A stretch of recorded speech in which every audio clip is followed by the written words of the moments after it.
எல்லாருக்கும் காலை வணக்கம். எல்லாம் நல்லா இருக்கீங்களா? எல்லாருக்கும் பொங்கல் தொகுப்போம் ரேஷன் அட்டைக்கு 3000 ரூபாயோ நம்முடைய தமிழக முதலமைச்சர் முத்துவேல் கருணாநிதி ஸ்டாலின் அவர்கள் ஒவ்வொரு குடும்பத்தாருக்கும் 3000 ரூபாய் பணம் கொடுத்திருக்கிறார்.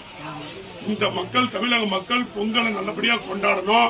பொங்கல் மக்களுக்கு நம்ம அரசாங்கம் அவங்களுக்கு கை கொடுக்கணும்னு சொல்லிட்டு அதனால இதை ஒவ்வொரு குடும்பத்தாரருக்கும் இதை கொடுத்திருக்காரு. இதே போன ஆட்சியில 10 ஆண்டு கால ஆட்சியில எடப்பாடி ஆட்சியில எந்த விதமான சலுகையும் மக்களுக்கு கொடுக்கல.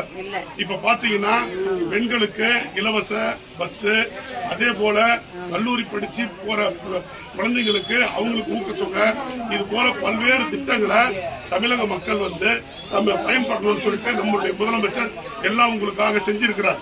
அதனால மேலும் தமிழக முதலமைச்சருடைய ஆட்சி அடுத்த இதுல 2026ல தமிழகத்தில் அமைய வேண்டும், தமிழ்நாட்டை ஆள வேண்டும்.